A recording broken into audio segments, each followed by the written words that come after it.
We are now joined by the Busch Light Pole Award winner for tomorrow afternoon's highpoint.com 400 here at Pocono Raceway, and that's William Byron. William, how about starting us off? What it means to start P1 tomorrow, and for the long race and pit stall selection, and how good today's lap was. Yeah, it's really important to have pit stall selection. I feel like I reiterate that a lot with my team. Is just qualifying position is important, but pit stall selection is really critical. So just happy to get that number one pit stall, and for us, I thought we had a really smooth day. I think we had some tough conversations after Loudon. We just had a tough weekend, and we went into to Wednesday and focused hard on kind of building up our Pocono car and using the Chevy Sim. So just thanks to those guys for their efforts. Some weeks it's different than others, but this week they did a great job, and just thankful for our whole team, the effort we put in. And this really is a speed racetrack, and I was nervous coming here. I feel like the Toyotas have been really strong, but we're inching up on it, and I think we're right there. All right, thank you, William. If you have a question for William, please raise your hand. We'll get your mic. We'll start here to Marty.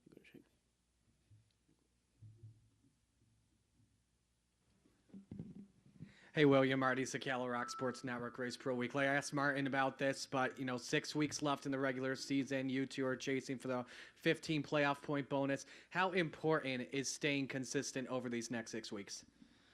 It's important. I don't think I stress any more or less based on the regular season. I took that, kind of had that thought after Loudon. It can go either way. I mean, I think there's tracks that he's really strong. There's tracks that we're really strong, and it's just going to be, kind of toe-to-toe for the rest of the time. So, there's a lot in our control, but there's also some wild card races in there. So I think, honestly, for us, it's just trying to perform. We know that the last 10 races is where it really counts, and if we can compete for stage wins, compete for race wins, we're going to stack up playoff points, and the points on the regular season will take care of themselves. So I think for me, my mindset is just try to do the best we can and try to make these 6 races a good prep session for the playoffs. Over here to Jeff and Shane, Zach, around.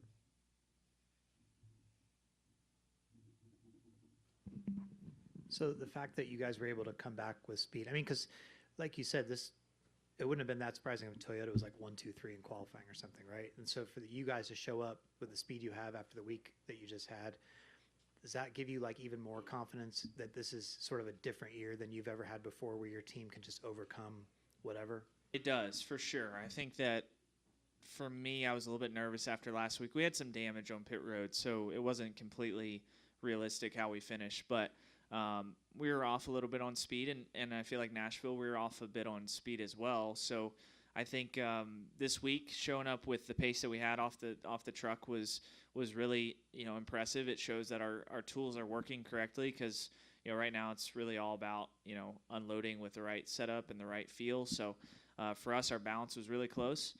We had potential. We had lap time that we could go out and get. So I think that's a really good sign, and we just have to keep pushing, because those guys have been strong, really strong at a lot of the tracks. And it's nice to see, though, that we can kind of take a few punches for a few weeks and come back with this performance.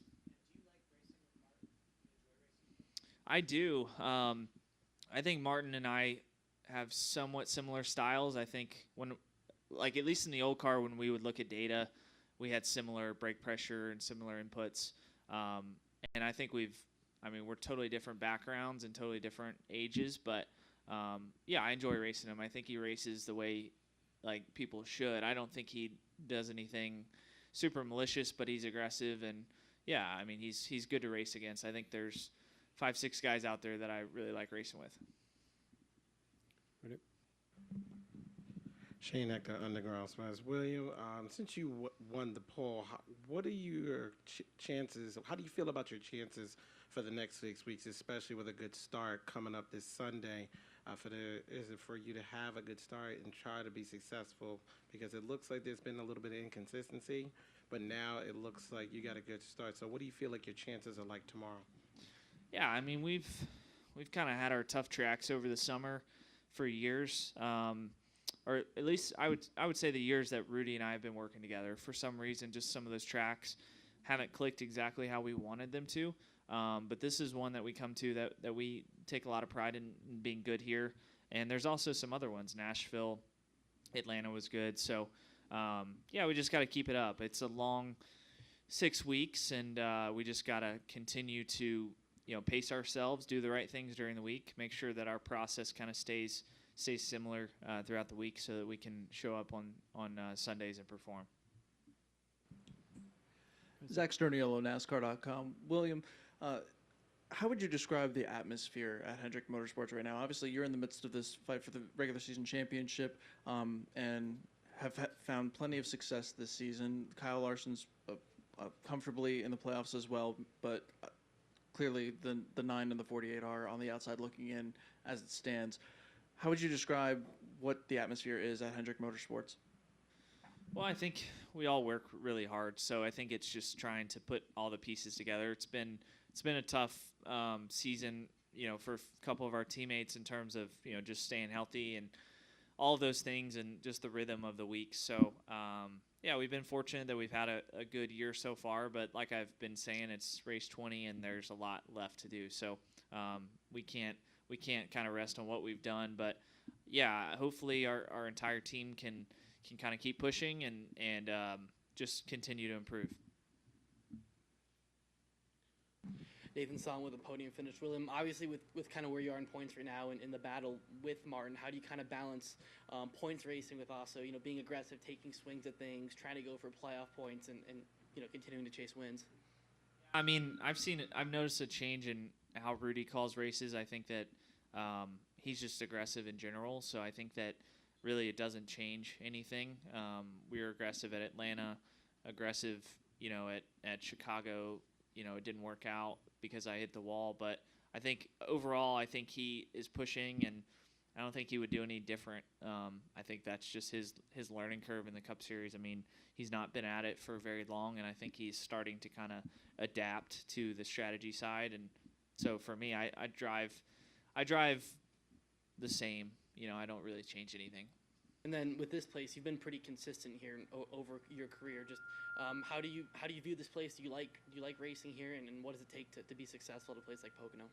For some reason, I like it. I don't know. My dad sent me a stat that was pretty good this week, just about this being one of my best tracks, and I don't know why. I think when I came here in the ARCA car when I was like 18 years old, and I don't know if that helped or just the experience in the truck, winning that race, I think helped. And then when we got here in the Cup car, when I worked with Darian Grubb in my first year, this was a bright spot to our year. We had a really strong performance here. So I think just it's just kind of clicked ever since that first time in the Cup car. Right. What unique challenges, a little to touch on that, what unique challenges does Pocono bring to both you and your team? Everyone talks about it, making all 3 turns, just having the right balance. I mean, it's really tough to have all 3 turns, have the right balance in the car. You're always gonna, when you talk to your crew chief about this place, you say, man, okay, 1 was good, 2 I missed, or 3 wasn't as good, or there's always like little spots. I feel like other racetracks, you just kind of talk about the whole balance, around the whole track. You're like, at Nashville, I'm free in this spot, or I'm tight in this spot, but here, it's really different. You have a lot of time to think down the straightaways, and corner entry is really tough. Come up here to the front, and then go to Bob, and then Scott. Obviously, you're going to root for your teammates to make the playoffs, the ones that are on the outside looking in. But if they don't make the field, does that make any difference for you or for Kyle once the playoffs actually start? I think it's better. It's obviously better if all 4 of us make it, because that's all 4 of us pushing each other to perform and build better setups, build better race cars. But we just try to do the best job we can, try to help those guys when we can at certain racetracks, and go from there. Bob Hawkers, Fox Sports. Doing the Richmond test in a week, do you think that the results will be any different than what you would have gotten at New Hampshire?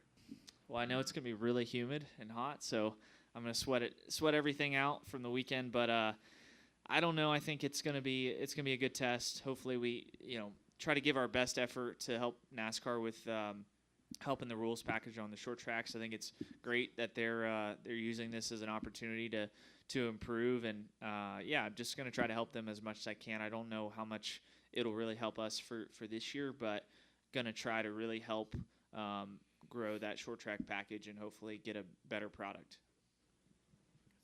Scott Walsh from the Scranton Times-Tribune. William, can you just describe your pole-winning lap and watching Tyler, because Tyler was pretty fast throughout the first 2 rounds, just kind of what was going through your mind and reactions, obviously, when he fell short? Yeah, I think the first round was crazy because we basically ran half of our lap and had to come back in, change tires, and then just kind of reset. At that point, try to put a first round together that is good enough to advance. So the second round lap, I felt like I got off a 3 good coming to the green. I felt like I had pretty good momentum. My shift point was a little bit sooner than before, so I felt like I had good momentum come to start finish, and then really just felt like 1 was a weakness that I saw in SMT between rounds. So I felt like I could get into 1 just a little bit deeper and maybe have some more grip through the middle. And got off a 1 good, so I was really confident getting to the tunnel. And then when I got in the tunnel, I just kind of got in a little bit soft and a little bit shallow and hit the bumps, at a bad angle. So I had to lift a little bit off of 2. Just didn't have a lot of momentum off of 2. So felt like my RPM was down going down that short chute.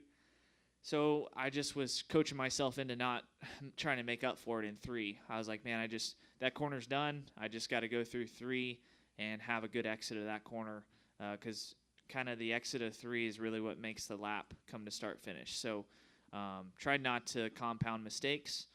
You're never going to really hit a lap perfect here, but I felt like I got through 1 and 3 good enough. Any final questions for William?